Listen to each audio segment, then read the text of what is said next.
तो शुरू कर रहे हैं, ठीक है।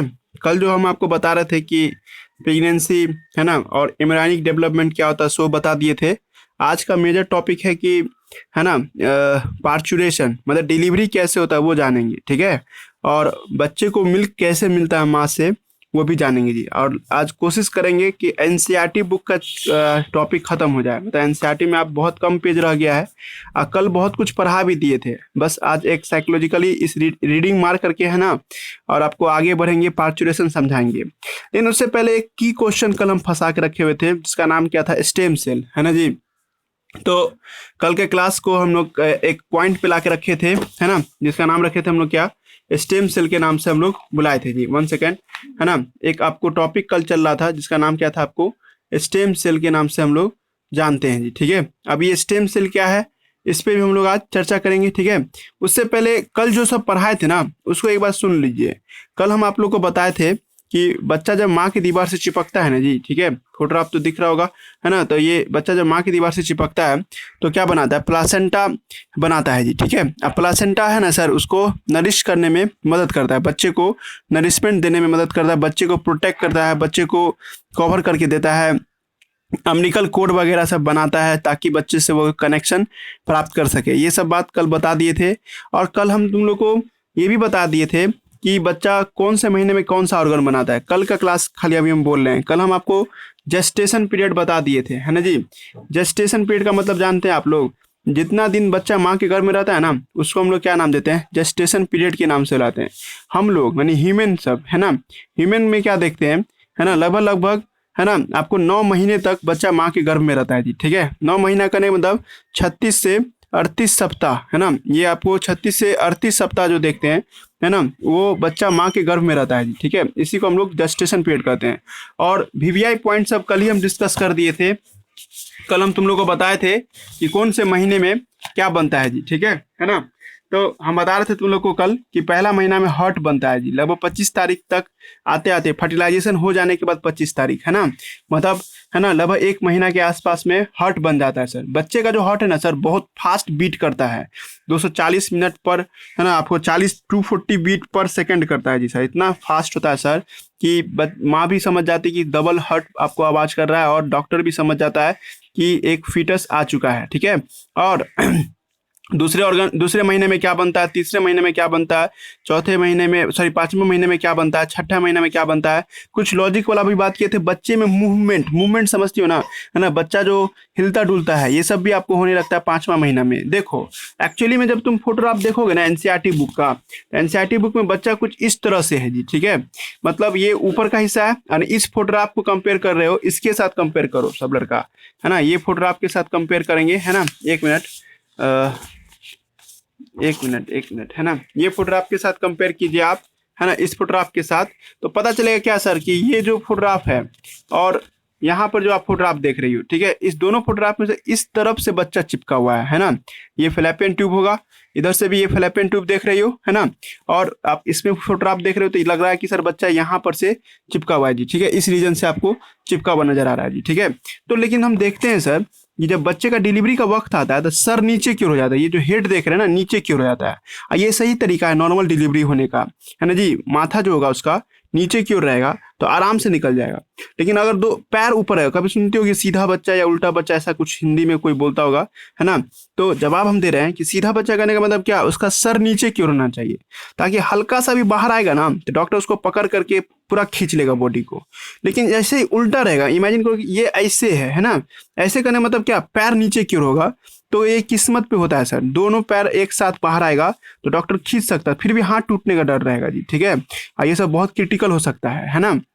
या मान लीजिए एक पैर अंदर रह गया, इमेजिन करो कि आपको एक पैर अंदर रह गया, एक पैर बाहर निकला हुआ है, तो डॉक्टर उसको खींचेगा ना तो एक पैर टूट सकता है जी, ठीक है। तो उससे क्या होता है, डॉक्टर बचने के लिए सिजेरियन कर देता है। उल्टा बच्चा सीधा बच्चा का कंसेप्ट यही है कि सर नीचे क्यों रहे, है ना। अगर फोटोग्राफ हम इसी जगह पे बना के बतावे ना तो कुछ ऐसा फोटोग्राफ हम बता रहे हैं, है ना, कि ये यूटेरस है ना। एक्चुअली में बच्चा जब 5 महीना का रहता है सर तो ऐसे रहता है चिपका हुआ, जैसे भी चिपका रहे सर, है ना। चिपकने के बाद जब डिलीवरी का नजदीक आता है वक्त, है ना, तो बच्चे का सर क्या होना चाहिए सर, नीचे होना चाहिए, है ना, और पैर क्या होना चाहिए, ऊपर की होना चाहिए, ताकि ये आराम से बाहर निकल जाए। लेकिन यही जगह पे क्या हो, है ना, कि पैर नीचे हो जाए, है ना, पैर आपको यहाँ पे आपको नीचे दिखाई दे, है ना, और इसको निकालेगा तो हो सकता है कि बच्चे का एक पैर अंदर ही फंस जाए, टूट जाए। इसको उल्टा बच्चा करता है। इससे बचने के लिए डॉक्टर क्या करता है, ऑपरेशन करता है जी, ठीक है। लेकिन ये तरीका क्या होता है, नॉर्मल होता है डिलीवरी के लिए, ठीक है। तो ये सब भी जानेंगे, ठीक है। तो अभी आप देखिएगा 5वां महीना जब बीतता है ना, तो बच्चे में मूवमेंट होने लगता है। मूवमेंट करने का मतलब बच्चा हिल डोल करने लगता है। माँ अगर आपको आंख खोली हुई है तो बच्चा भी आंख खोल लेता है। लाइट पड़ रहा है तब भी आपको आंख खुल जाता है उसका, है ना। अंधेरा में बच्चे का आंख अपने आप बंद हो जाता है। बच्चा तैर रहा होता है। बच्चा इवन बाहर के होने वाली कुछ घटनाओं को भी महसूस कर रहा होता है। जैसे पॉजिटिव फील्ड है बाहर में तो पॉजिटिव फील्ड को भी महसूस करता है ना। निगेटिव फील्ड है तो निगेटिव फील्ड को भी बच्चा महसूस करता है। इसका साइकोलॉजिकल असर पड़ता है जन्म के बाद, है ना। बच्चे का चेहरा रंग रूप तुमको ये बता देगा कि बच्चा खुशनुमा है या बच्चा, है ना, डिप्रेस्ड है, ठीक है। तो वो सब बातें हैं, है ना। फिलहाल आप लोग ये सब देख रही हो कि 7वां महीना में क्या बनता है ना, और 6 मंथ में क्या बनता है, वो सब बात हम लोग कर लिए थे, ठीक है। अब हम ये भी बता दिए थे तुम लोगों को कल कि इक्टोडर्म क्या होता है जी, ठीक है। और आपको कल हम बताए थे कि इनर सेल मास, ठीक है। आप याद कीजिए, हम आपको आज ये पढ़ाने चाह रहे हैं जी, स्टेम सेल। और एक 2-3 क्वेश्चन का हम जवाब देंगे आज हम, ठीक है। स्टेम सेल, है ना जी, पल्ले पर ना, स्टेम सेल से रिलेटेड ये बहुत न्यू साइंस है। आप लोग जब एमबीबीएस कीजिएगा तो आप लोग को, है ना जी, आपको यही पढ़ाया जाएगा। स्टेम सेल पे 1-2 सेमेस्टर घिस देगा और स्टेम सेल के बारे में पूरा जानकारी देगा कि कहीं भविष्य में आप लोग एक अच्छा डॉक्टर बनिएगा तो स्टेम सेल से कैसे इलाज होता है जी। फिलहाल अभी हम लोग ये एक बात बताना चाह रहे हैं जी, ठीक है, कि जब बच्चा माँ के गर्भ में रहता है सर, है ना, तो उसमें हम क्या देखते हैं कि इनर सेल मास आता है। याद कीजिए सब आदमी, है ना, इनर सेल मास। ये inner cell mass masses of cell है सर, है ना, गुच्छा है सर सेल का, इनर सेल मास, ठीक है। और इनर सेल मास क्या करता है सर आपको, है ना, ये आपको स्टेम सेल के जैसा ट्रीट करते हैं हम इसको। अब स्टेम सेल क्या होता है सर, हमको ये तो पहले बताइए, है ना। तो a power of single cell, है ना, a power of single cell, है ना, single cell to produce whole body और एनी बॉडी, या कुछ भी बना के देता हो, एनी बॉडी पार्ट, है ना, एनी बॉडी पार्ट्स, है ना। अगर तुमको कुछ भी बनाना हो तो तुम किसके सामने जाके हाथ फैलाओगी, कि स्टेम सेल के पास। ये स्टेम सेल कुछ भी बना सकता है सर, है ना, या पूरा का पूरा शरीर भी बना सकता है सर। इसलिए हम इसको वैल्यू देते हैं। देखिए अभी तो हाथ पैर कुछ पता नहीं चल रहा है, लेकिन यही आगे जाके हाथ पैर लंग्स किडनी बदल जाता है, जरूर उसके पास स्टेम सेल होगा, है ना, जो इस सबको बदलते हैं जी, ठीक है। कैपेसिटी टू जनरेट, इसका एक और डिफिनेशन लिख सकती हो तुम, capacity to generate any specific organ, है ना, कैपेसिटी टू जनरेट, है ना, to generate any body parts, है ना, एनी, है ना, बॉडी पार्ट्स, है ना। इसको हम लोग क्या नाम देंगे, है ना, आपको, है ना, इसको हम नाम देंगे हम लोग स्टेम सेल, ठीक है। तो ये सब बात है ना, समझ में आ रहा ना। उसके बाद हम लोग देख रहे थे क्या, है ना, इतना दूर तक समझ आने के बाद अब एक नया टर्म आता है हम लोग के सामने जी, ठीक है। वो टर्म है कि सर स्टेम सेल समझाइए, ठीक है।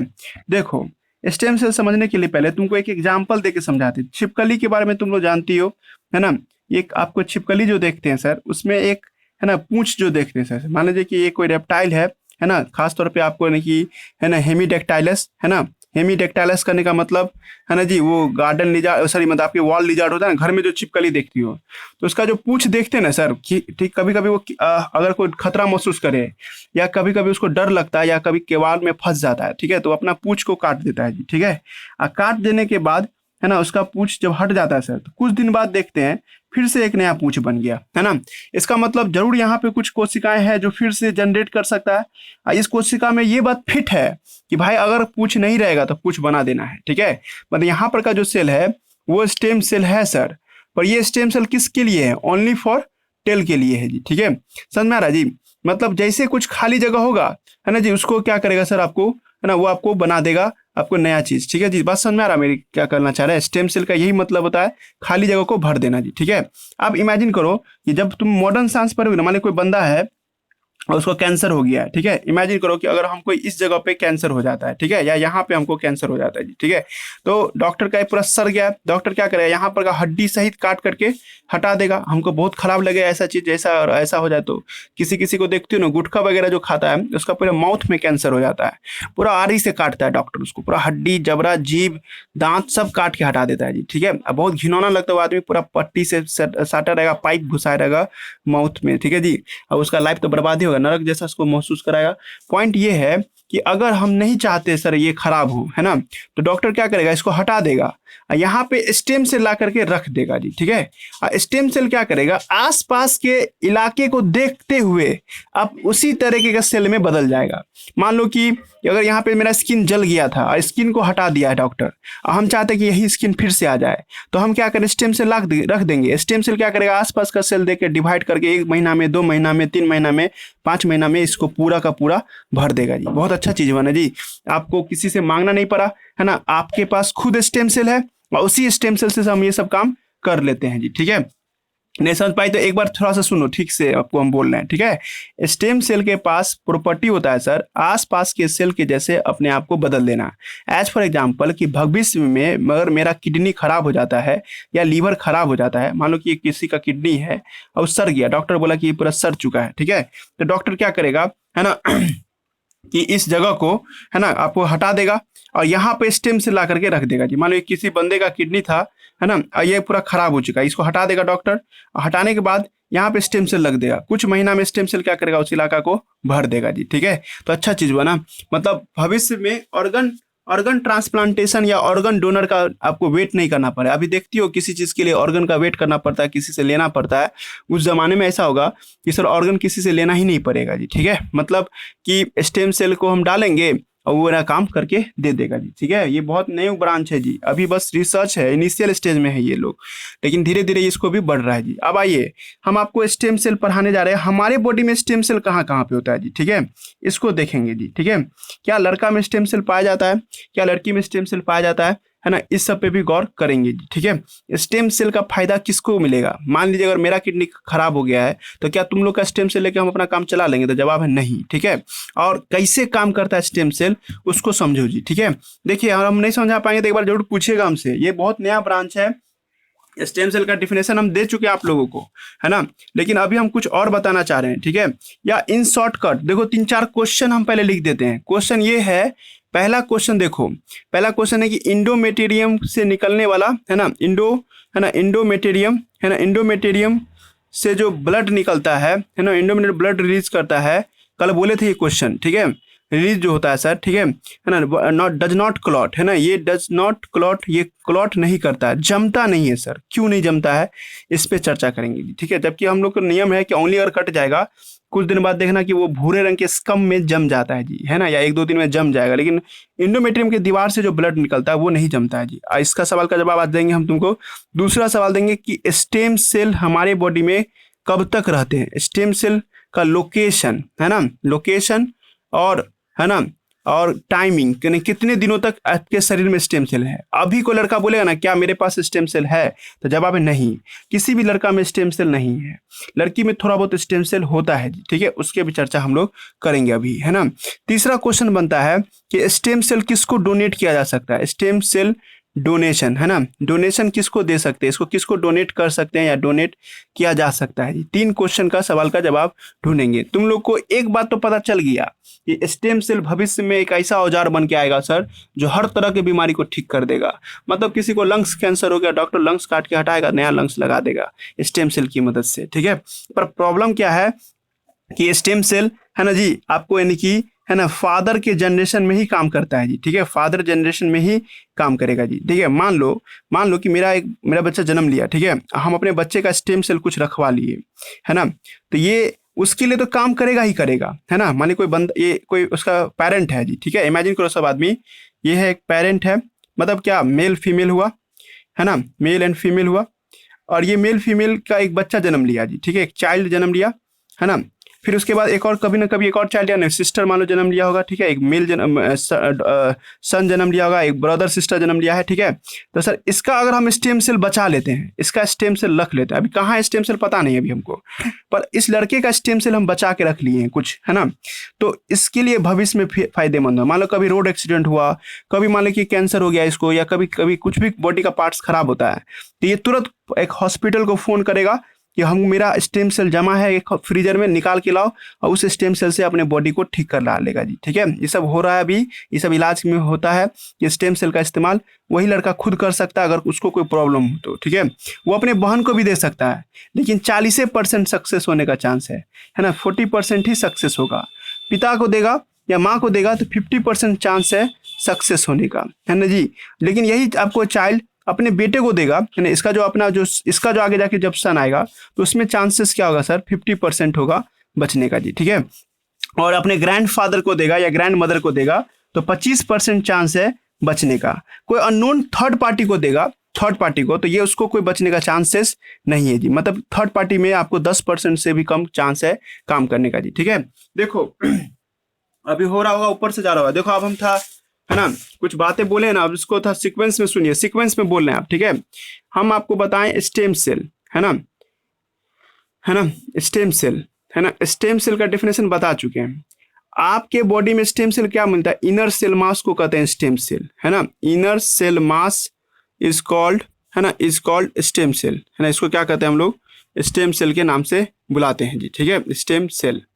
सर स्टेम सेल का से समझ में आता है कि सर ये ऑलवेज न्यू सेल प्रोड्यूस करता है, स्टेम सेल, है ना, आपको प्रोड्यूस, है ना, स्पेसिफिक, है ना, ऑर्गन या टिश्यू, है ना, क्लियर हो रहा है।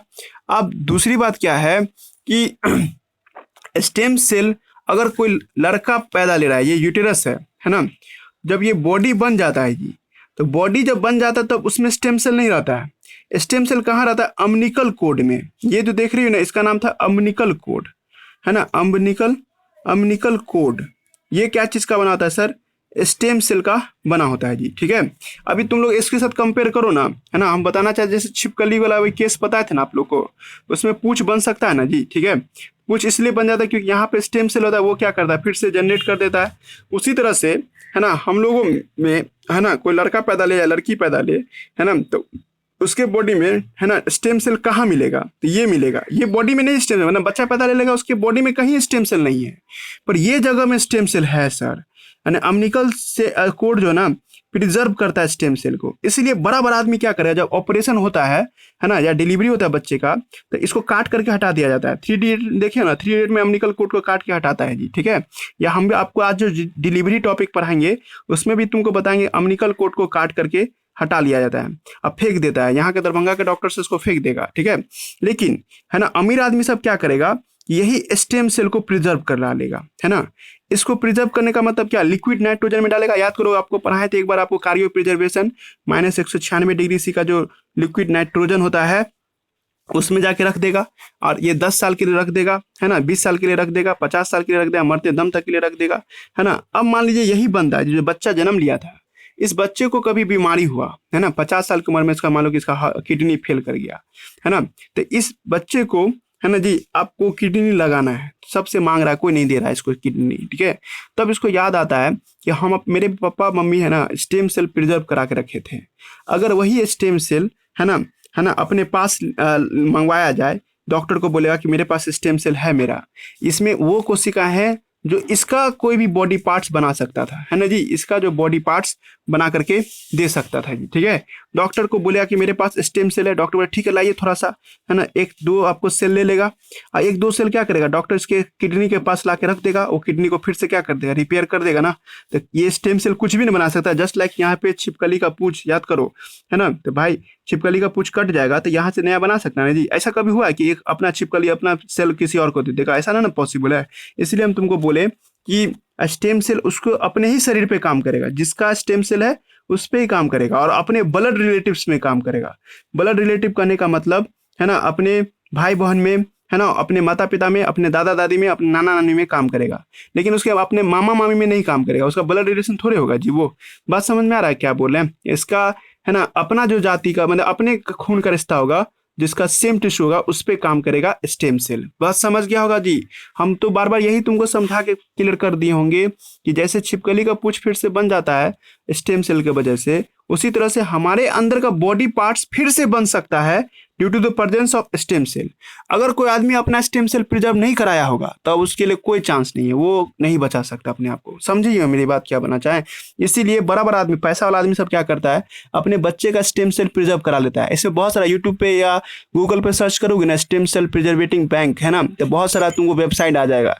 अब उसको कॉल करोगे तो वो बताएगा कि इतना महीना का जब गर्भ होता है, डिलीवरी का वक्त होता है, तो हम लोग भी रहेंगे, हम डॉक्टर से स्टेम सेल ले लेंगे, उसको जमा कर देंगे और आपसे हम कुछ ही पैसा लेंगे। कहा जाता है 5,000 रुपये लेता है जी 10 साल के लिए, ठीक है। 10 साल तक आपके स्टेम सेल को रखेगा ना लिक्विड नाइट्रोजन में, तो 5,000 लेगा, ठीक है। और उल्टे पॉलिसी भी बना देता है, एक तरह से हेल्थ इंश्योरेंस एक प्रकार का है ये, है ना। कहता है कि भविष्य में अगर ये कभी जरूरत पड़ जाए आपको, है ना, स्टेम सेल का, तो उसको तुम कॉल करोगी, वो तुमको स्टेम सेल लेके आके देगा और डॉक्टर उस स्टेम सेल से आपके बॉडी पार्ट्स को रिपेयर कर देगा जी, ठीक है। तो ये अच्छा हुआ ना जी, जहाँ 10 लाख 20 लाख खर्च होगा वहाँ पे आपको 5,000 में, 20,000 में, 10 लाख में, मतलब 10 लाख 1 लाख के अंदर में काम निकल जाएगा। इससे तुम कोई भी पार्ट बना सकती हो। तुम लोग कहोगे सर ऑर्गन बना सकते हैं क्या, लैबोरेटरी में बैठ के किडनी बना लेंगे? नहीं, हम क्या बोले, रिपेयरिंग कर सकती हो, है ना, ये कर सकती हो, मतलब कोई टूटा हुआ हिस्सा को फिर से बना सकती हो। किडनी का 80% हिस्सा सड़ गया है सर, तो उस जगह पे नया किडनी का सेल बना लेंगे, ठीक है। पूरा किडनी बनाना चाहेंगे तो, है ना, वो भी पॉसिबल है, लेकिन थोड़ा बहुत सेल होना चाहिए, ठीक है। हम आपको अभी बोले थे ना कि यहाँ पे कैंसर हो गया तो इस जगह को काट के हटा दिए और यहीं पे स्टेम सेल ला के रख दिए, तो ये स्टेम सेल आसपास के सेल को देख करके अपना काम करता है जी। स्टेम सेल को जब पता चलता है कि हमको हाथ बनाना है, तो हाथ बनाने का सेल सबको पहले देखता है। जैसे तुमको कह दे ना ड्राइंग बनाना है, तो तुम पहले ड्राइंग देख लेते हो ना, कैसा ड्राइंग बनाएंगे, तब उसके बाद तुम अपना बनाना शुरू करते हो। वैसा ही बात यहाँ पे भी है, स्टेम सेल समझा दिए। अब एक बात याद करो, लड़की में इंडोमेट्रियम का दीवार होता है ना। इंडोमेट्रियम का दीवार तुमको हम बताए थे हर महीने टूटता है और हर महीने बनता है ना, है ना। इमेजिन करो सब आदमी, इंडोमेट्रियम का ये दीवार है ना। इंडोमेट्रियम का दीवार के बारे में क्या पढ़े थे कि हर मंथ ये टूटता है सर, इसका मतलब सर हर महीने बनता भी, तो कोई कॉमन सेंस लगाओ ना, यहाँ पे जरूर स्टेम सेल होगा ना, तब ना वो फिर से बना देता है। जस्ट लाइक ये केस है ना, कि जैसे इंडोमेट्रियम टूट के हटता है सर, तो सर इस दौरान, है ना, यहाँ पे खाली हुआ, अब फिर से इंडोमेट्रियम बनेगा, इसका मतलब जरूर यहाँ पे स्टेम सेल है, जो सेल डिवीजन करके सर क्या करता है, फिर से उस इलाके को बना देता है। पहला पॉइंट याद हुआ जी, तो तुम लोग पकड़ लो इस लाइन को। इंडोमेट्रियम जो होता है, इंडोमेट्रियम ये है ना made up of stem cell. तो लड़की तो कोई दिक्कत ही नहीं है ना। लड़का में तो है कि सर उसको अम्निकल कोड को जमा करके रख पाएगा, तब जाके उसको कभी मदद मिलेगा। किसी लड़की को कोई प्रॉब्लम हो जाए तो उसको तो अम्निकल कोड जमा कर ले, वो भी फायदा है, और इंडोमेट्रियम का टिश्यू से कभी भी वो अपना स्टेम सेल बाहर निकाल सकती है, तो उसको तो कोई दिक्कत ही नहीं है। दिक्कत किसको होगा, है ना जी, दिक्कत होगा आपको, है ना, आपको यानी कि मेल को अगर अपना स्टेम सेल बचा के रखना है तो उसको अम्निकल कोड को प्रिजर्व करना। अभी किसी भी मेल के बॉडी में, है ना, जन्म लेने के बाद कोई स्टेम सेल नहीं होता है सर, जबकि है ना लड़की में स्टेम सेल पाया जाता है जी, ठीक है। और लड़की में जो स्टेम सेल पाया जाता है वो कहाँ पाया जाता है, इंडोमेट्रियम में। अब तुम लोग खुद इमेजिन करो, जब इंडोमेट्रियम टूटता होगा तो इंडोमेट्रियम का छिलका सब निकलता होगा, और उसके साथ साथ ब्लड सेल भी निकलता होगा, है ना, ब्लड का भी तो सेल निकलता होगा।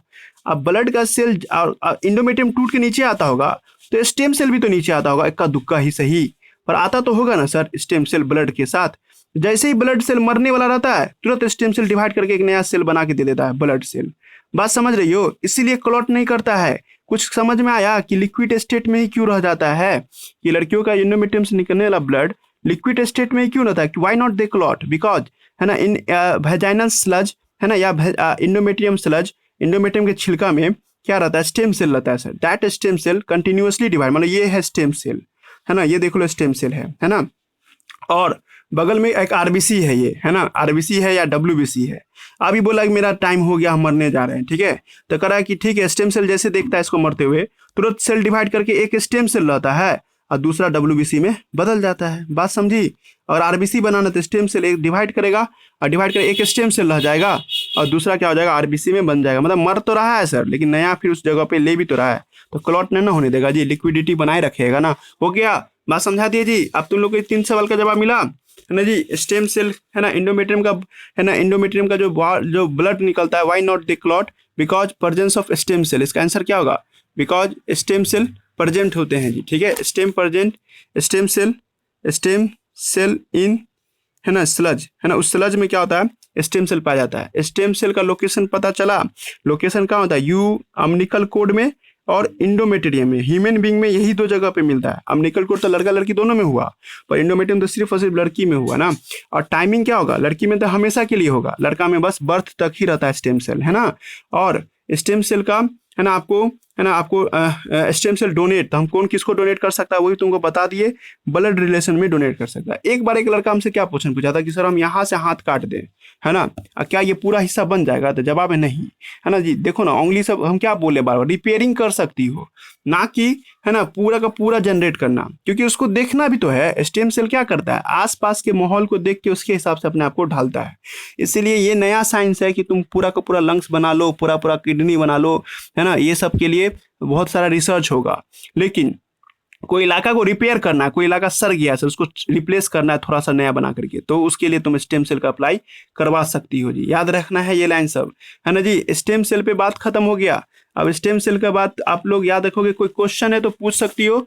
और आपको कोई स्टेम सेल को प्रिजर्व करना है, मान लिया आपके रिश्तेदार में कोई ऐसी प्रेग्नेंट लेडी है और तुम चाहते हो कि उसका स्टेम सेल प्रिजर्व करावे, तो यूट्यूब या ये इस पे गूगल पे सर्च करो स्टेम सेल प्रिजर्वेशन, आपको वेबसाइट, है ना, तो उस पर तुमको बहुत सारा आ जाएगा, कॉल आएगा, ठीक है, कॉल कर सकती हो। मार्जिन होता है 1000 से 5000 लेता है, ठीक है जी, मतलब वो आपको जमा करने का, क्योंकि लिक्विड नाइट्रोजन में जमा करके रखेगा ना, लिक्विड नाइट्रोजन में जमा कर रखने के लिए वो कुछ चार्ज मांगता है, और चार्ज के बदले में तुमको कुछ बोनस भी देगा। बोनस करने का मतलब इंश्योरेंस कर देगा, आपका लाइफ इंश्योरेंस या वगैरह कुछ कर देता है। हम करवाए थे अपने, है ना, रिलेटिव्स में, तो ऐसा कुछ हमको पता है, ठीक है। तो समझ में आ रहा है हम क्या सब बोले। तो स्टेम सेल हो गया, टॉपिक खत्म, है ना। यहाँ तक हमने आपको स्टेम सेल तक पढ़ा दिया। आप एनसीईआरटी बुक देखिएगा तो ये टॉपिक हम पढ़ा दिए। चलिए रीडिंग देते हैं, यहाँ से रीडिंग देते हैं हम लोग, है ना, एक मिनट, है ना, यहाँ से रीडिंग देना है ना, प्लासेंटा से, ये वर्ड से हम लोग रीडिंग देंगे। ऊपर से भी पढ़ ही देते हैं, है ना, ताकि समझने में आसानी हो जी। दिख रहा है फोटोग्राफ सब ना सबको, हेलो।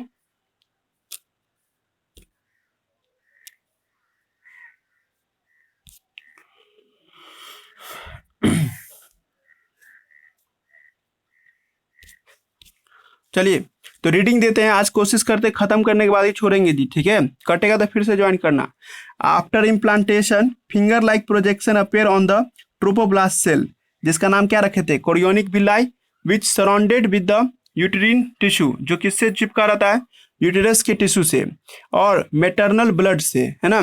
कल ही हम बताए थे तुमको कि कोरियोनिक विलाई इस तरह से अटैच हो जाता है ना, यूटेरस के टिश्यू और ब्लड के साथ अटैच हो जाता है जी, ठीक है।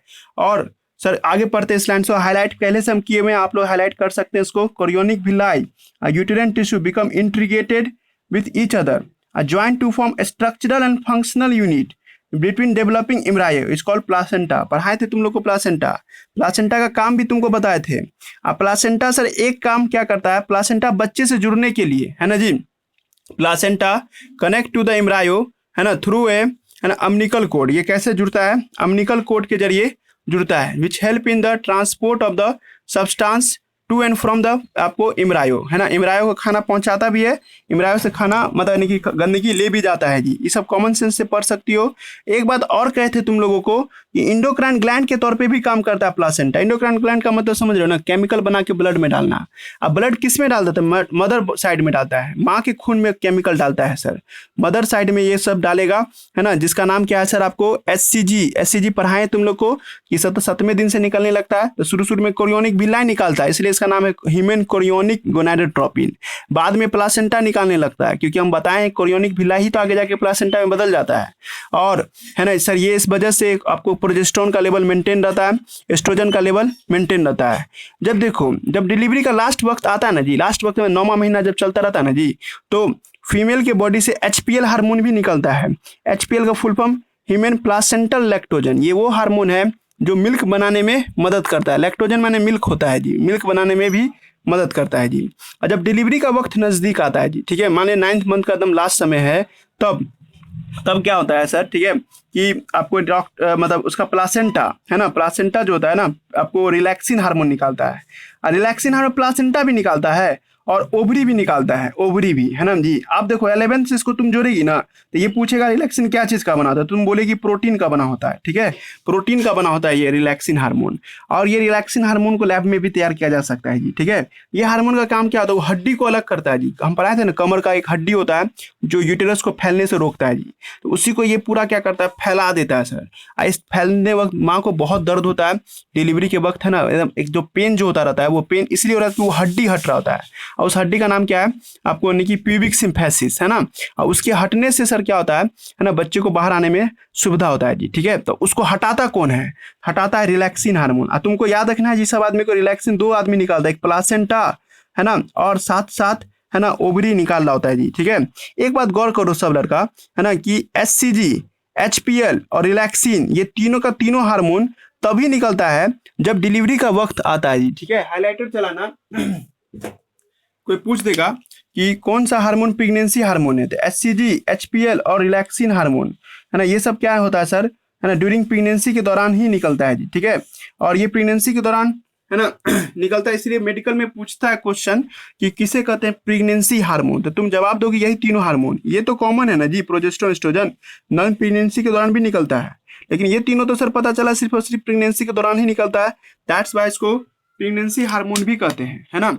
और एक बात और एनसीईआरटी कर रहा है कि बच्चे का डेवलपमेंट बहुत अच्छे से हो, इसके लिए और सब भी हार्मोन्स होते हैं, और वो सब हार्मोन्स भी क्या होता है आपको बहुत ज्यादा निकल रहा होता है जी, ठीक है। मतलब अदर हार्मोन्स, है ना, in addition of during pregnancy several other hormone also increase, जैसे एस्ट्रोजन हुआ, प्रोजेस्टेरोन हुआ, कॉर्टिसोल हुआ, प्रोलैक्टिन हुआ, थायरॉक्सिन, ये सब भी बढ़ा रहता है माँ के ब्लड में, माँ के ब्लड में बढ़ा रहता है। बच्चे को कोई नहीं दिक्कत है, माँ के खून में आपको ये सब हार्मोन ज्यादा रहता है ताकि माँ को कोई कमी ना हो, है ना जी।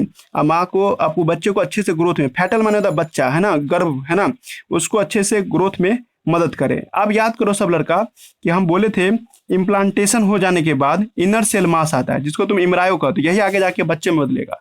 इनर सेल मास डिफ्रेंशिएट करता है ना, और डिफ्रेंशिएट करके, है ना, डिफ्रेंशिएट करके आउटर लेयर बनाता है जिसका नाम क्या है, इक्टोडर्म, है ना जी। ये बात कल बताए थे। फिर उसके बाद क्या बनता है, इंडोडर्म, सबसे अंदर में बनता है ना, सबसे बीच में बनता है मीजोडर्म, है ना जी, सबसे अंदर बनता है इंडोडर्म। ये बात कल बोले थे कि सबसे पहले मीजोडर्म बनता है, इसमें नंबर 1 लिख देना। माँ के घर में सबसे पहले कौन बनता है, तो सबसे पहले, है ना, है ना, सबसे पहले आपको, है ना, मीजोडर्म बनता है जी, ठीक है।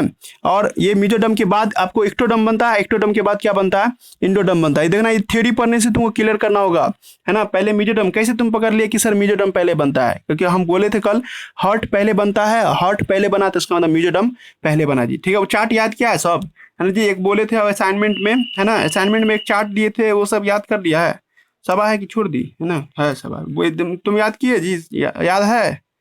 हेलो, हाँ, अमन को याद है जी, जो चार्ट बोले थे डिजिटल चाहिए, वो क्या नाम है, डेरी मिल्क, है ना। हेलो,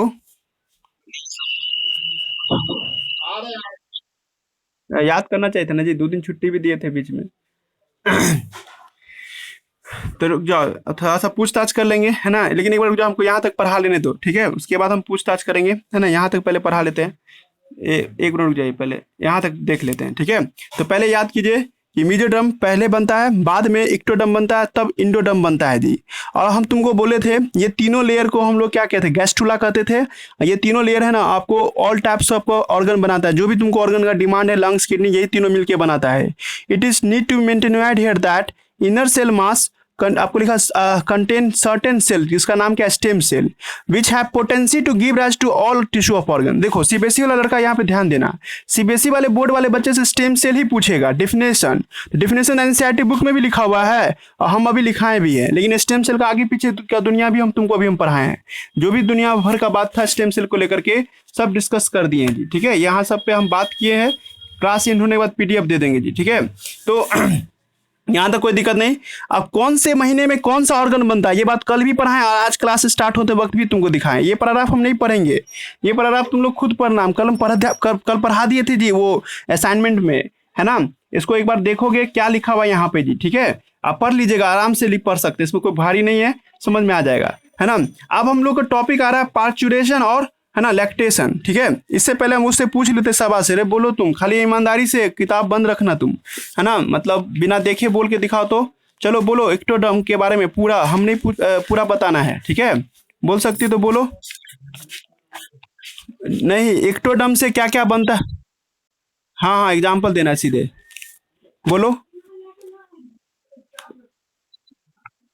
हाँ हाँ हाँ हाँ हाँ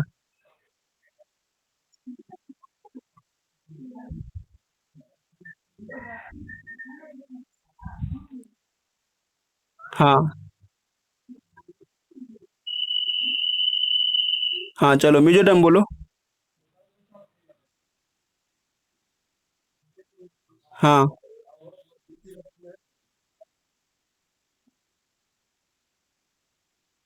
हम्म।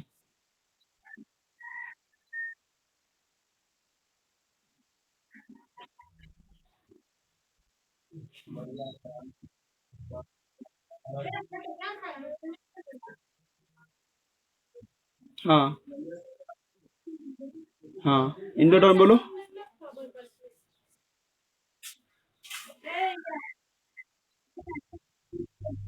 हाँ बोलो। हाँ।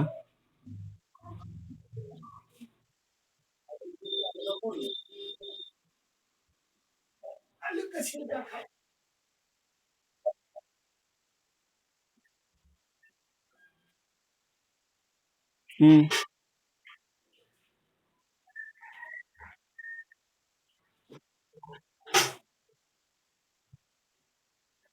हाँ हाँ हाँ, लंग्स भी है, ठीक है, वैसे बहुत अच्छा है, ठीक है, याद किए हो तुम, ठीक। हाँ ठीक है, ठीक है, हम ठीक है, याद है, याद है। हाँ ठीक है, समझ गए, विश्वास है, विश्वास है, ठीक है। अच्छा है, मिल जाएगा, है ना, व्हाट्सएप पे हम डाल देंगे डेयरी मिल्क का फोटो, देख के तुम उसको खा लेना, है ना। कभी साक्षात होगा।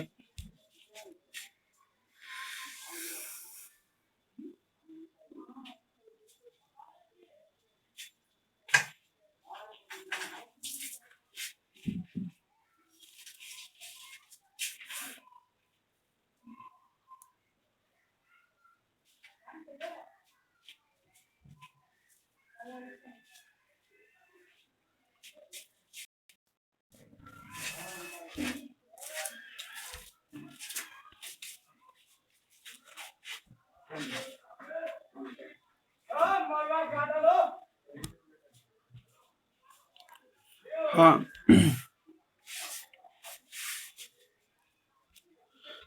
तो चलो आप पार्चुरेशन पे पढ़ते हैं जी, पार्चुरेशन का मतलब जानेंगे, और उसी में तुमको लैक्टेशन भी हम पढ़ाएंगे जी, ठीक है।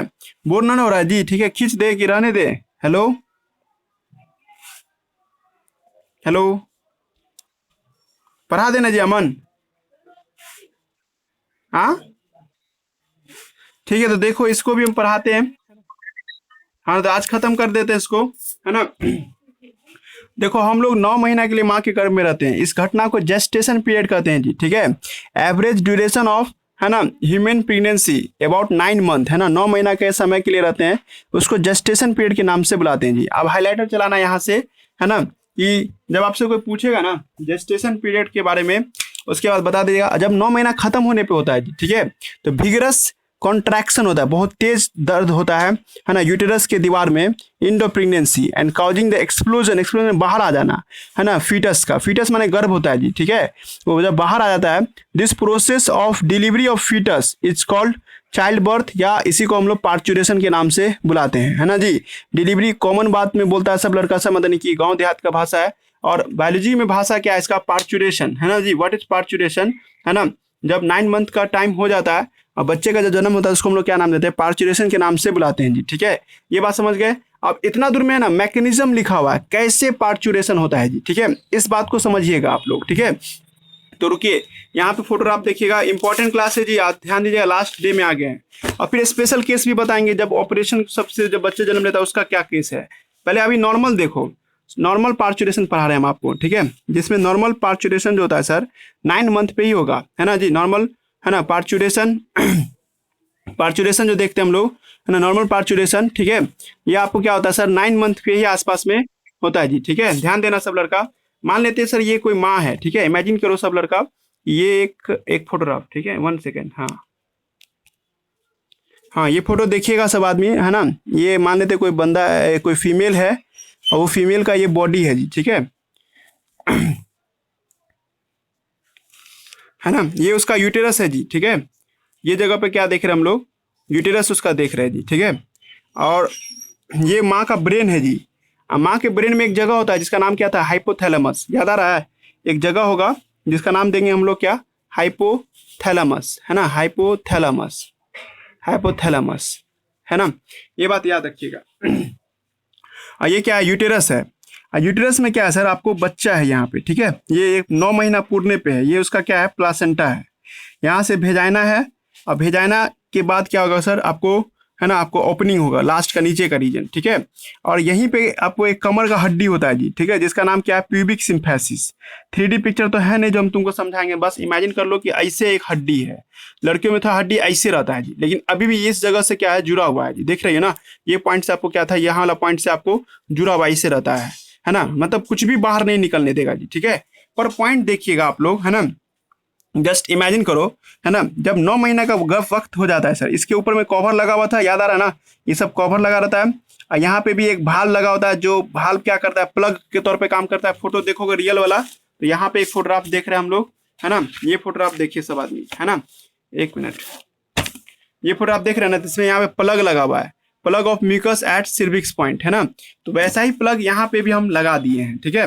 आप इमेजिन करना शुरू कीजिएगा, जैसे ही 9 मंथ होता है ना जी, 9 मंथ के आसपास, ठीक है, तो ये है फीटस, आपको फीटस नाम दे रहे हैं इसको हम, ठीक है, और ये है प्लासेंटा, इसका नाम क्या दे रहे हैं हम लोग, प्लासेंटा, है ना जी, प्लासेंटा और फीटस एक हल्का सा झटका देता है, झटका, ठीक है जी, इमेजिन करो सब लड़का कि जब 9 मंथ का टाइम होता है, जैसे पूरा डिलीवरी का वक्त आता है जिस दिन, ठीक है, उस दिन प्लासेंटा और, है ना, फीटस एक माइल्ड झटका देता है, एकदम हल्का सा, यूटेरस जैसे नहीं, मान लो ये यूटेरस है ना, ये यूटेरस है, अब ये अंगूठा को मान लो था, देख लो फीटस है, तो ये हल्का सा ऐसे मारेगा, हल्का सा, है ना, इस पे हल्का सा झटका मारेगा यूटेरस पे, समझ में आया, मतलब जब जब 9 मंथ का जब लास्ट होता है सर, तो फीटस और प्लासेंटा एक माइल्ड झटका मारता है सर, किस पे, है ना, यूटेरस पे, है ना जी, माइल्ड कॉन्ट्रैक्शन, है ना, माइल्ड माने एकदम हल्का, है ना जी, माइल्ड, सॉरी, माइल्ड कॉन्ट्रैक्शन, है ना, माइल्ड कॉन्ट्रैक्शन करता है सर, किस पे, ऑन यूटेरस पे, है ना जी, यूटेरस पे। तुम सब जानता है, सब कुछ तो ब्रेन कंट्रोल करता है ना, जो हल्का झटका लगेगा ना, ब्रेन तक पहुंच जाएगा इसका आवाज, ब्रेन समझ अरे क्या हो रहा है यहाँ पे, ठीक है, मतलब हल्का सा झटका, है ना, माँ को भी पता चल जाएगा, अब ब्रेन को भी पता चल जाएगा, ठीक है, ब्रेन को पता चला अरे ये झटका क्या हो रहा है, ठीक है, और झटका जैसे बढ़ा ना, तो इसको शांत करने के लिए, है ना, ब्रेन, है ना, हाइपोथैलेमस को बोलता है कि जा भाई जाके शांत करो, है ना जी, होता ना जी, इसको कहेगा हाइपोथैलेमस को कि भाई देखो यहाँ पे झटका क्यों हो रहा है, जाके पता लगाओ। तो हाइपोथैलेमस एक हार्मोन निकालता है, हार्मोन माँ के ब्रेन से एक हार्मोन निकलता है जिसका नाम है ऑक्सीटोसिन, ऑक्सीटोसिन, है ना जी। अब देखो इस इतना दूर पे रुकने के बाद दिमाग में सोचना शुरू करो, ठीक है, हम इसको कहानी से समझा सकते हैं, ठीक है। कहानी क्या है कि एक, है ना, एक मोहल्ला में ना कोई चोर आया, ठीक है जी, अब वो हल्का फल्का ही अभी घुसा ही था, एक ही घर में गया ही था, हल्का सा ही गया, एगो बर्तन हल्का सा गिरा, है ना, अब बर्तन गिरने से, है ना जी, एगो जो वहाँ उस मोहल्ले का जो ना चौकीदार होता है उसको पता चल गया, या, है ना, एक उस मोहल्ले का जो गार्ड था उसको पता चल गया, तुरंत वो आपको फोन कर दिया, कहाँ, पुलिस स्टेशन को। इमेजिन करो सब लड़का, कहानी से इसको पैटर्न पे बैठा लो, है ना, एक मोहल्ले में एक मामूली चोर घुसा था, और वो हल्का सा एक रूम में गया, हल्का सा ही आवाज हुआ, मतलब हल्का सा, है ना, आपको, ये कौन है जी,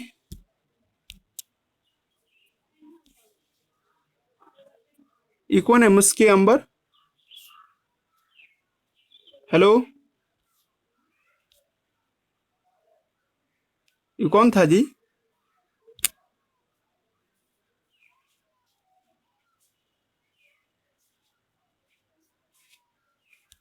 हेलो, ये कौन था जी, मुस्के अंबर, जान रहा था कोई,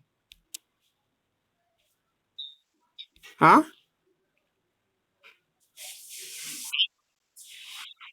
फिर आ गया क्या रेंज रोवर,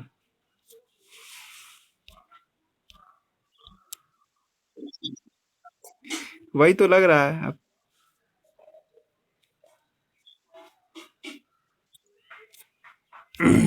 फिर सब छोड़ना पड़ेगा लगता है। क्या करे। चले तो देखो, ध्यान देना तुम लोग था आएगा तो। तौकीर, ये तुम था रे तौकीर। तौकीर, तौकीर, हेलो। तौकीर तुम था जी अभी।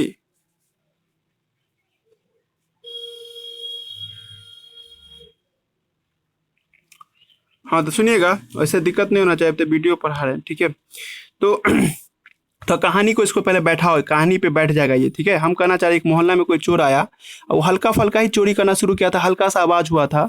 तो उस मोहल्ले का जो है ना गार्ड है ना, या जो भी चौकीदार वगैरह सब जाग गया, वो तुरंत पुलिस स्टेशन फोन कर दिया। अब पुलिस स्टेशन फोन किया कि देखिए मेरे मोहल्ला में एक चोर घुसा है। तो पुलिस को होना चाहिए था कि अपना हवलदार को भेजना चाहिए था, वो भेज दिया चोरे को उधर से। इमेजिन करो ठीक है कि, है ना, मतलब कि पुलिस स्टेशन में गया, वहाँ पे गलती नहीं हो जाता है, गलती तो गलती से क्या किया, पुलिस स्टेशन में जब फोन किया तो पुलिस स्टेशन को होना चाहिए, मामला को शांत करने वाला को भेजना चाहिए था ना। मतलब पुलिस आता, अब पुलिस के जो चोरे को भेज दिया कि जाओ जाके देखो, तो चोर तो और ज्यादा हंगामा मचाएगा ना जी। तो देखो यहाँ से क्या होता है, जब 9 महीना का गर्भ हो जाता है सर, तो यूटेरस के दीवार पे हल्का सा कॉन्ट्रैक्शन होता है जी। डिलीवरी से एक समय पहले, मतलब 2-3 घंटा पहले हल्का सा झटका होता है। और झटका होता है ना तो ब्रेन समझ जाता है कि भाई, है ना, कि यहाँ पे माइल्ड कॉन्ट्रैक्शन हुआ है, हल्का सा झटका हुआ है। अब इस झटका की वजह से, है ना, ब्रेन किसको बोलता है, हाइपोथैलेमस को। यहाँ पे गार्ड, ये है पुलिस स्टेशन, पुलिस स्टेशन मतलब हाइपोथैलेमस। हाइपोथैलेमस को बोला क्या कि जाके देखो कि क्या मैटर है। हाइपोथैलेमस को भेजना था पुलिस, अब भेज दिया ऑक्सीटोसिन। ऑक्सीटोसिन का मतलब यानी कि ये smooth muscles contractor, smooth muscles को चापने वाला कॉन्ट्रैक्शन। ये और जाएगा तो सर और जाके चापिए देगा, है ना। इमेजिन करो ये जब आएगा ऑक्सीटोसिन, ये यूटेरस के दीवार में चापना शुरू कर देगा, चापेगा तो और ज्यादा झटका बनेगा ना जी। और ज्यादा झटका बनेगा तो और ज्यादा पहुंचेगा यहाँ, और ज्यादा पहुंचे तो ये और ज्यादा पुलिस चोर को भेज दिया। यहाँ पे आना चाहिए था पुलिस, जो मामला शांत कर दे, जहां दिमाग लगाओ सब लड़का। झटका हुआ, पहला झटका कौन भेजा, बच्चा और प्लासेंटा। पहला झटका बच्चा और प्लासेंटा ने भेजा, वो हल्का सा झटका भेजा था। और वो हल्का झटका था क्या कि भाई ब्रेन जग जाए। अब ब्रेन जगा ना तो ब्रेन ऊपर से ऑक्सीटोसिन भेजा, ये तो और ज्यादा कॉन्ट्रैक्टर होता है, कॉन्ट्रैक्शन मतलब चापने वाला। अभी जब चापेगा सर तो ये क्या होगा सर, बच्चे को बाहर धकेलेगा ना। जस्ट इमेजिन करो सब लड़का कि जैसे एक मिनट रुक जाइए, है ना, आप लोग भी जानते होंगे इस तरह से। एक मिनट रुक जाइए, है ना, एक मिनट, है ना। इमेजिन करो कि ये किताब है, हम इसमें पेन यहाँ रखे हुए हैं, और तुम लोग देखियो बचपन में कि हम अगर यहाँ पे इसको दाबेंगे तो क्या होगा, पेन आगे की ओर फंसेगा ना जी। देख रहे हो ना आगे की ओर जा रहा है ना ये पेन, है ना। तो वही बात होता है जी, यूटेरस को है ना सर ये चापने लगता है ऑक्सीटोसिन। माँ के दिमाग से एक खास तरह का हार्मोन निकलता है जिसका नाम क्या, ऑक्सीटोसिन। देखो ठेठ भाषा में बोल दी, यही डिलीवरी कराएगा जी ठीक है। और ये जो चापता है ना सर तो और ज्यादा दर्द होगा, और ज्यादा दर्द होगा तो और ज्यादा माँ की तरफ जाएगा जी ठीक है। अब माँ की तरफ जाएगा तो सर और ज्यादा क्या करेगा, ऑक्सीटोसिन निकलेगा, और ऑक्सीटोसिन और निकलेगा तो सर और ज्यादा बच्चे को धकेलते धकेलते बाहर कर देगा। यही करते हैं डिलीवरी के वक्त। अब था सुनिएगा, एनसीईआरटी का लैंग्वेज उठा के बोल रहे हैं जी ठीक है, और आपके सवाल का जवाब भी देंगे हम थोड़ी देर में। हम मान लिए थे, देखो दिमाग लाना शुरू करो, है ना, कि जब कोई माँ का 9 महीना पूरा हो जाता है ठीक है, अब उसको बच्चे देने का टाइम आ गया है और नॉर्मल डिलीवरी है। नॉर्मल डिलीवरी का क्या मतलब, सर नीचे है ना, और पैर ऊपर है ना, ये यूटेरस है उसका, है ना। ये मान लो ये उसका यूटेरस हुआ, है ना, और यूटेरस में क्या है, बच्चा है ये, है ना। अब 9 महीना का जब हो जाता है ठीक है, तो बच्चा जो है ना सर आपको कुछ करता है, चलिए बच्चा खुद करता है कि हम बाहर निकले ठीक है।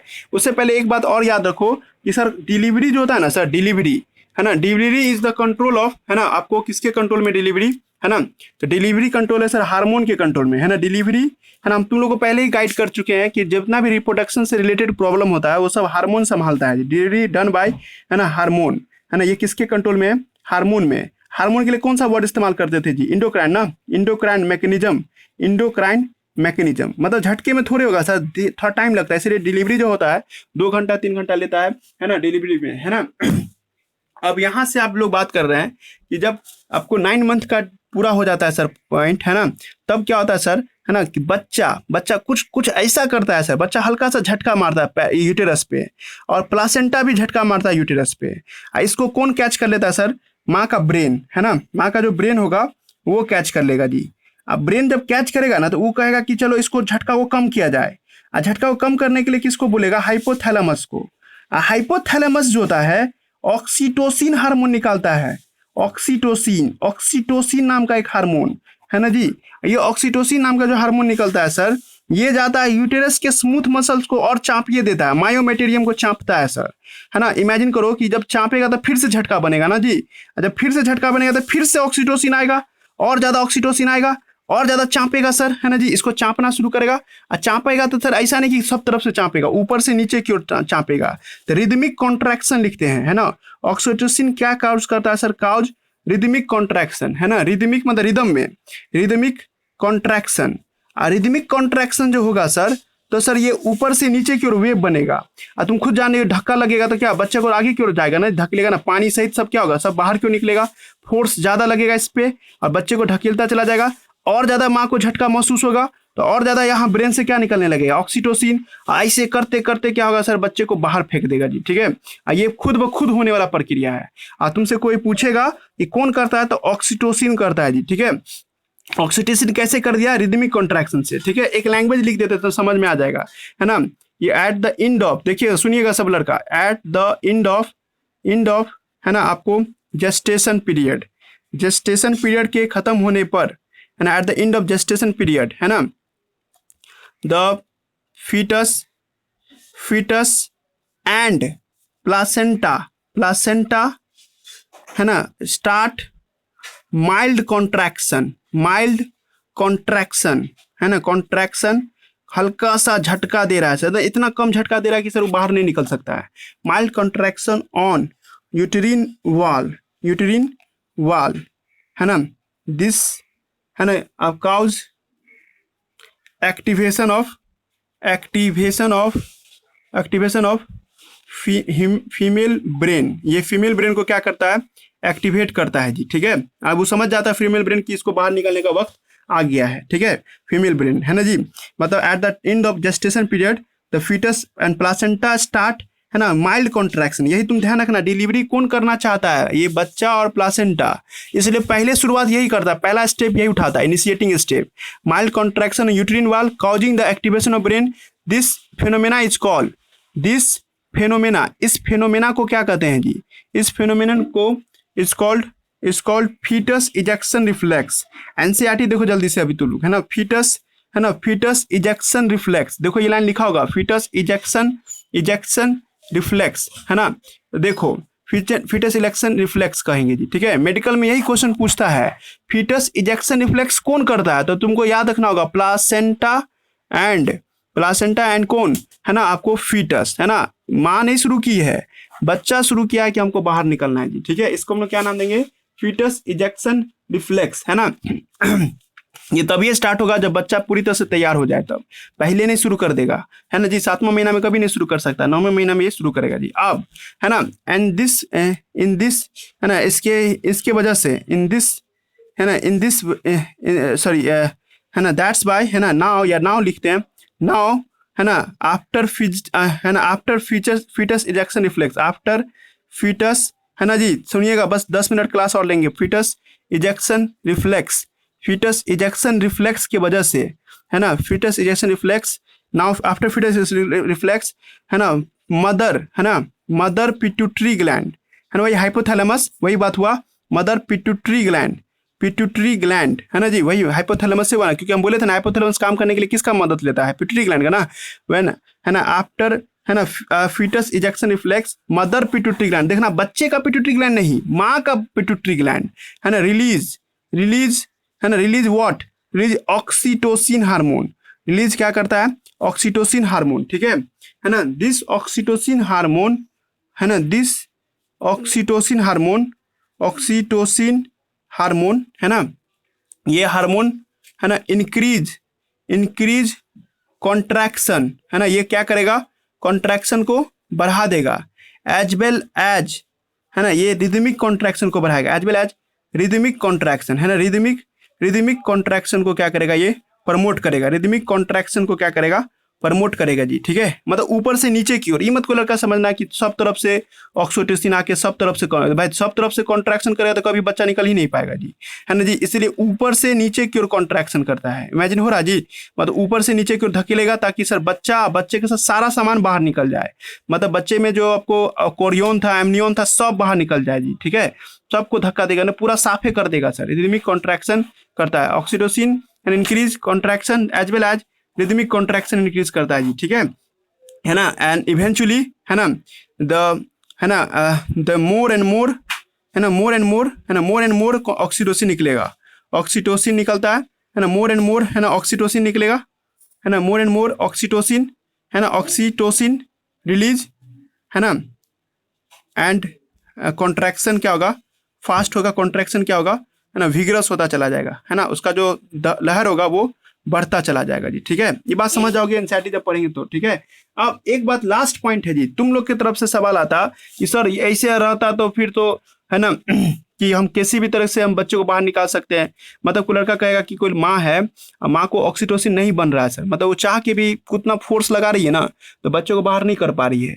इसका मतलब डॉक्टर कह देगा कि भाई ऑक्सीटोसिन नहीं निकल रहा है इसलिए ऐसा हो रहा है, तो डॉक्टर तुरंत क्या करेगा, ऑक्सीटोसिन का सुई दे देगा जी, ठीक है। मतलब कोई माँ है, कमजोर है बहुत, है ना, थक जाती है यानी कि बच्चे को बाहर निकालते वक्त, है ना, या है ना ऑक्सीटोसिन नहीं निकल रहा है, तो डॉक्टर इसको सुई दे देगा ऑक्सीटोसिन का। मार्केट में 2 रुपये में मिलता है जी ये सुई, ठीक है जी, ऑक्सीटोसिन का सुई, ठीक है। इसको मार्केट में जब खरीदने जाओगी ना ऑक्सीटोसिन का सुई, हालांकि अब बैन हो गया है, जो गांव में रहता है उसको पता होगा ऑक्सीटोसिन गाय भैंस को दिया जाता है जी, पता है किसी को, पिटासिन के नाम से भी इसको जानते हैं, जानना था जी अमन, है ना। इसको पिटासिन बोलते हैं, गाँव से में देखिएगा, है ना, दूध निकालने के लिए पिटासिन का सुई दिया जाता है जी, ठीक है। तो मार्केट में ये 2-3 रुपये मिलता है, इसको आराम से दे दिया जाएगा ताकि ये क्या होगा, बच्चे को डिलीवर कर दे जी, ठीक है। मतलब नहीं बच्चा बाहर आ रहा है तो ऑक्सीटोसिन का सुई भी मिलता है जी। लेकिन तुम लोग गौर करो कि तुम लोग कहेगा क्या कि सर ये तो यहाँ पे एक जो हड्डी जो होता था प्यूबिक सिम्फेसिस, याद आ रहा है सब लड़का को, प्यूबिक सिम्फेसिस, ये तो रोक देगा, है ना, ये तो बच्चों को आने नहीं देगा, है ना, ये तो बहुत छोटा कर देता ना पाइप को जी। तो इस हड्डी को हटना बहुत जरूरी है। इस हड्डी को हटाता कौन, याद करो सब लड़का, रिलैक्सिन। अभी थोड़ा देर पहले पढ़े थे, रिलैक्सिन हार्मोन। जब 9 महीना का गर्भ होता है सर, तो रिलैक्सिन हार्मोन भी निकलता है, और ये रिलैक्सिन हार्मोन क्या करता है, इस गर्भ को मतलब हड्डी को हटा देता ताकि बच्चे का डिलीवरी होने में आसानी हो जी। क्या समझा, क्लियर हो रहा है जी सब लड़के को, क्या क्या बोले इन शॉर्टकट, है ना। डिलीवरी के लिए कौन कौन से हार्मोन चाहिए, है ना, ये बात ध्यान दीजिए सब लड़का। फॉर डिलीवरी, है ना, फॉर डिलीवरी, है ना, डिलीवरी, है ना, ऑक्सीटोसिन चाहिए, ऑक्सीटोसिन, रिलैक्सिन चाहिए, रिलैक्सिन। पहले कौन चाहिए, तो पहले ये चाहिए और तब ये चाहिए जी, ठीक है। तो हड्डी हटेगा तो ना आपको धक्का मार के बाहर कर देगा जी, नहीं तो दिक्कत हो जाता है जी। ये दोनों हार्मोन जरूरी है निकलना। ये कौन निकाल रहा था, ये निकाला था मदर पिट्यूटरी ग्लैंड, है ना, मदर पिट्यूटरी ग्लैंड।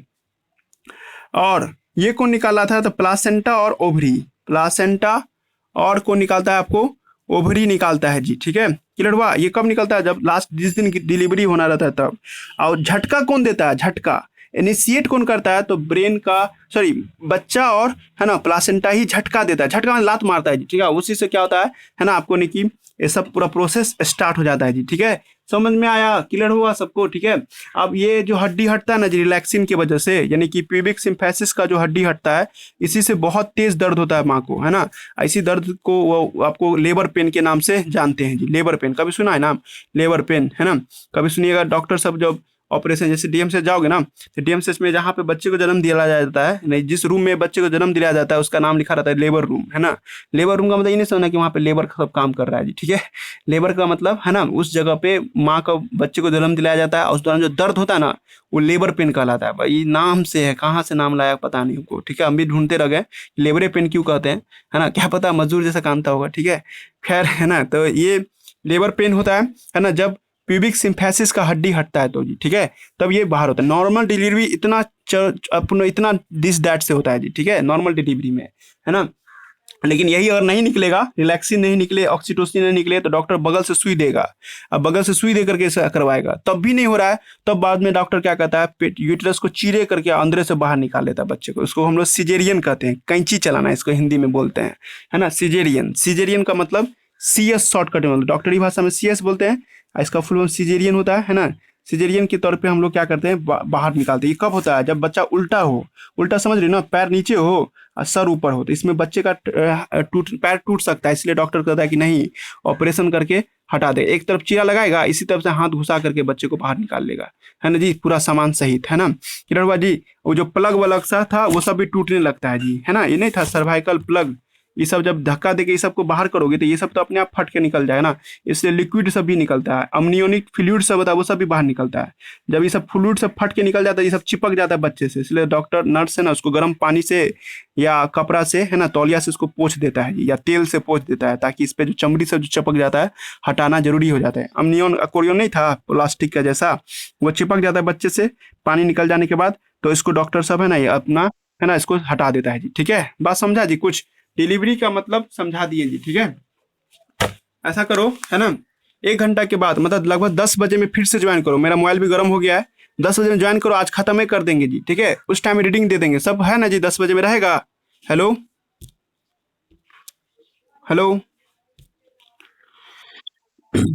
हाँ तो 10 बजे में पढ़ा के आज खत्म ही कर देते हैं, ना तो बहुत लंबा खींचा जाएगा। ठीक है ना, 10 बजे में फिर से ज्वाइन कीजिएगा, हम अभी डाल देते हैं, है ना, इसको यूट्यूब पे। एक बार और ज्वाइन कीजिए, हमको 10-15 मिनट का क्लास और है। मेरा मोबाइल गर्म हो गया, अंडर 10 चला गया, मतलब 10 के नीचे चला गया बैटरी। ठीक है, तो हम आपको 10 बजे में फिर से पढ़ाएंगे, 10 बजे याद रखोगे सब। ठीक है, क्लास एंड हो गया है। ठीक है, फिर